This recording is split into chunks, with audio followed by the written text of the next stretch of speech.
So let's see this question. This is another question of CAT. और इस तरह के क्वेश्चंस भी पेपर में बहुत कॉमन होते हैं और ये एक अलजेब्रा का क्वेश्चन है जिसको देखने पे अपने को लगता है कि अपने को पूरी नॉलेज होनी चाहिए।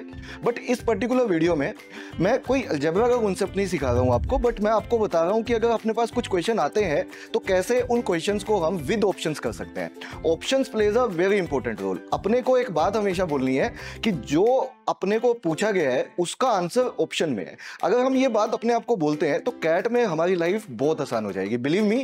क्योंकि पेपर में लगभग 1/3 क्वेश्चन ऐसे होते हैं जिनको हम ऑप्शन से कर सकते हैं। हमें कॉन्सेप्ट नहीं पता बट स्टिल हम ऑप्शन से कर सकते हैं। This is one of the question, ठीक है। तो यहाँ पे मैं कोई कॉन्सेप्ट की बात नहीं करूंगा, बट मैं बोलूंगा कि अगर अपने को ठीक ठाक भी, मतलब अगर अपना मैथ्स बहुत अच्छा भी नहीं है लेकिन अपने को पता है कि किस तरह से अपनी अंडरस्टैंडिंग अच्छी है, अपनी थिंकिंग एबिलिटी अच्छी है, तो सिर्फ थिंकिंग के बेसिस पे हम इस तरह के क्वेश्चन कैसे कर सकते हैं। तो लेट्स सी दिस क्वेश्चन में दिया हुआ है x is equal to 1 plus 1/2 plus 1/2 plus 1/2 plus up to infinity.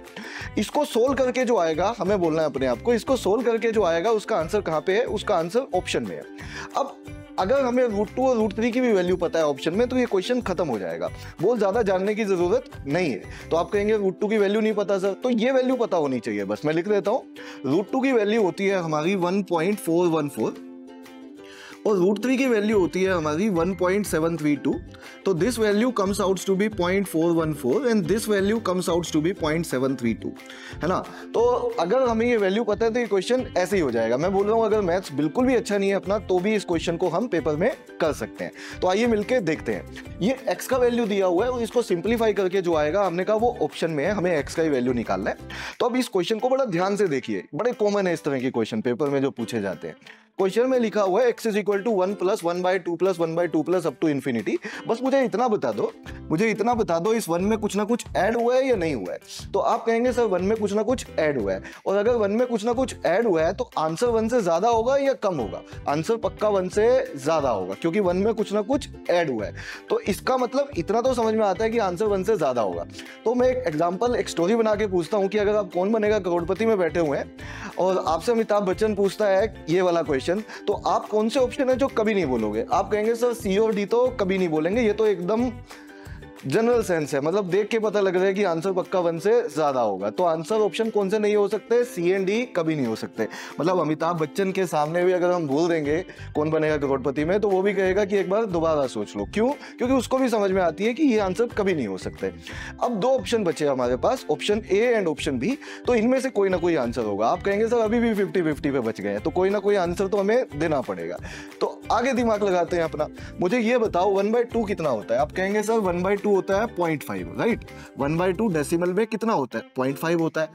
अब मैं आपसे एक बात पूछता हूं, अगर मैं डिनोमिनेटर में कुछ भी ऐड करता हूं, जैसे डिनोमिनेटर में यहाँ पे 2 लिखा हुआ है और डिनोमिनेटर में बेटा मैं कुछ भी ऐड करता हूं, जैसे यहाँ डिनोमिनेटर में ऐड हुआ है ना, डिनोमिनेटर में ऐड होना मतलब नीचे वाले नंबर में कुछ ऐड हो जाना। अगर मैं डिनोमिनेटर में कुछ भी ऐड करता हूं तो जो नंबर है, जो वैल्यू है, वो इंक्रीज होगी या डिक्रीज होगी, है ना। सोचिए इस बात को, अगर डिनोमिनेटर बढ़ेगा तो वैल्यू कैन वी से कम होगी। तो एक बात तो समझ में आती है कि अगर इसका डिनोमिनेटर आपने बढ़ा दिया, ये कुछ ना कुछ ऐड ही किया ना आपने 2 में, तो डिनोमिनेटर को अगर मैं इंक्रीज करूंगा तो वैल्यू जो है मेरी वो 0.5 से इंक्रीज होने वाली है या डिक्रीज होने वाली है। एक बात पक्की है, वो डिक्रीज होने वाली है, वो 0.5 से कम होने वाली है। कितनी है हमें नहीं पता, बट ओवरऑल वैल्यू पक्का 0.5 से लेस होगी, राइट। और अगर ये वाली वैल्यू 0.5 से लेस है तो ओवरऑल जो आंसर होगा वो 1.5 से लेस होगा या मोर होगा। वो ओवरऑल आंसर जो होगा वो 1.5 से लेस होगा। तो हमने कहा हमें अभी भी आंसर नहीं पता, बट एक बात समझ में आती है कि ओवरऑल जो आंसर होने वाला है हमारा वो 1.5 से लेस होने वाला है। तो आंसर ऑप्शन हम वही लगाएंगे जो 1.5 से लेस होगा। बस इतना ही सोचना था हमें। तो जो ऑप्शन 1.5 से लेस दिखेगा, can we say that answer वही बनेगा। तो कौन सा ऑप्शन बचता है, केवल ए ऑप्शन बचता है क्योंकि ये 1.5 से ज्यादा है। तो कैन वी से answer option A should be the answer of this question. और यही सवाल का उत्तर था, this is the right answer of this question. तो इस पर्टिकुलर क्वेश्चन से हमने क्या सीखा, इस पर्टिकुलर क्वेश्चन से ये सीखा कि जो हमने दिया हुआ है ये लाइन को याद कर लेना, क्योंकि हम भूल जाते हैं। अभी तक जो बच्चे पेपर देते आए हैं वो ज्यादातर पेपर हमारे सब्जेक्टिव होते थे, अब हम कहीं ना कहीं ऑब्जेक्टिव की तरफ जा रहे हैं। तो ये बात अपने को बार बार बोलनी पड़ेगी अपने आप को कि जो हमसे पूछा गया है उसका आंसर कहाँ पे है, उसका आंसर ऑप्शन में है। तो वही ऑप्शन लगाएंगे जो सूट करेगा। तो A should be the answer, this is the right answer of this question. तो इन वीडियोस को लाइक और शेयर करना बिल्कुल मत भूलिएगा। और अगर कोई भी डाउट है, कोई भी आपको दिक्कत आती है क्वेश्चंस को करने में, तो आप कमेंट में ज़रूर बताइएगा। आपके डाउट्स को हम सोल्व करने के लिए हमेशा तैयार हैं।